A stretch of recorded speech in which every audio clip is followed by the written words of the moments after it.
جاءتني كثير من التعليقات السلبية على نبات قثاء الحمار، وأنه قاتل وأنه سام، وكلمات كثيرة صراحة من ناس ما جربوه ولا أعطوه لشخص. أنا جربته على مئات الناس وتكلمت فيه إن شاء الله بمصادر علمية موثوقة عند القدماء أنه هذا النبات آمن بإذن الله سبحانه وتعالى، إلا بعض الناس إن شاء الله يتجنبونه. وراح أتكلم بهذا الفيديو عن الناس اللي راح يتجنبونه وطرق الاستعمال الآمنة بإذن الله سبحانه وتعالى.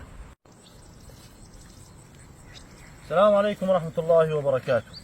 إخواننا الأكارم، تكلمنا في فيديوهات سابقة عن قثاء الحمار، هذا النبات العنيد واللي فيه فوائد عظيمة، وأتتنا تعليقات سلبية كثيرة صراحة ما كنت أتوقعها، فحبيت إن شاء الله أوضح بعض النقاط وأجيب على بعض التعليقات السلبية قبل الإيجابية. طبعا في ناس جزاهم الله خير ذكروا أنهم أخذوا هذه النبتة واستفادوا منها، وذكروا عن أقاربهم أنهم استفادوا من هذا النبات. طبعا أنا ما أتكلم بمعلومات يعني من جيبي، أنا أتكلم بمعلومات موثوقة عند القدماء، قرأت كتب القدماء عن هذا النبات واستعملته على مئات الأشخاص. أنا ما استعملته على شخص أو شخصين، سواء أطفال صغار أو كبار. فأتتنا بعض التعليقات السلبية أنه هذا النبات سام، وهذا النبات قاتل، وهذا النبات يقتل كذا وكذا. هو النبات فيه سمية، ولكن سميته عند الأكل فقط، عند الأكل يعني تظهر سميته بشكل واضح. القدماء تكلموا فيه بكلمات كثيرة جدا صراحة، بعضهم تكلم أنه فيه سمية قليلة، ولكن جهال اليوم أو المعلقين السلبيين يذكرون أنه هذا النبات سام ويجب التحذير منه وعدم الاقتراب منه، وهم يجهلون ذلك. طبعا الله يهديهم.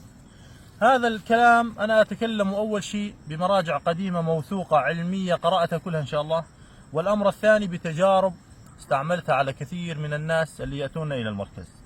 هذا النبات فيه سمية قليلة، بعض الحالات الحساسية الشديدة المفرطة كذلك نحذرهم منه، عندهم عطاس شديد، عندهم حساسية مفرطة من أي شيء، يعني من الغبار، من الأتربة، عطاس من أي شيء، هذا نحذرهم منه فما نعطيهم منه. وكذلك الحوامل حذرناهم في فيديو سابق أنه الحوامل ممنوع عليهن هذا النبات، ولكن أغلب الناس يستفيدون على هذا النبات ويتخلصون من مشاكل الكبد بإذن الله، كما ذكرنا فيروس الكبد سي، وكذلك مشكلة أبو صفار التهاب الكبد الوبائي يزيل بإذن الله سبحانه وتعالى من أول يوم. وهذا أمر مجرب إن شاء الله، ما نكلمكم إلا بتجارب وأمانات علمية موثوقة استعملناه للأطفال اللي عمرهم 3 سنوات و4 سنوات و5 سنوات و10 سنوات، وما شفنا الكلام اللي علقوا فيه السلبيين اللي يذكرون اليوم يعني بالتعليقات انه هذا النبات سام وهذا قاتل، وخوفوا الناس ودخلوا يعني بلبلة على هذا الفيديو بشكل كبير جدا.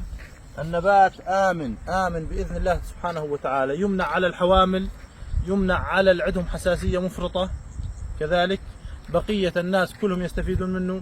الجرعة الآمنة يوضع نقطتين بكل أنف، يتم الاستنشاق بعدها، بعد 15 أو 20 دقيقة يتم إخراج إفرازات كبيرة جدا من الأنف، وكلها إن شاء الله آمنة وغير ضارة، يعني أعطيناها وعالجنا فيها مئات الحالات، والله مئات الحالات بدون مبالغة.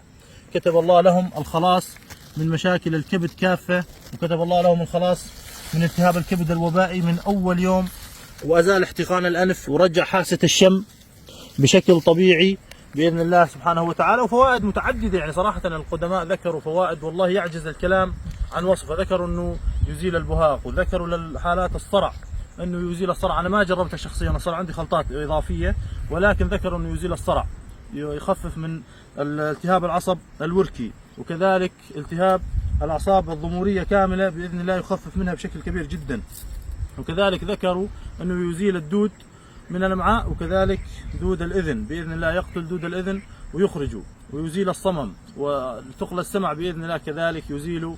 ذكروا أنه خلال أيام، كلمات كثيرة صراحة أنا ما حبيت أذكر إلا الشيء المجرب شخصيا مشان أعطيكم إياه بأمانة علمية ونوضح الأمور اللي كتبوها الناس على التعليقات. ونسأل الله الشفاء لجميع مرضى المسلمين. والسلام عليكم ورحمة الله.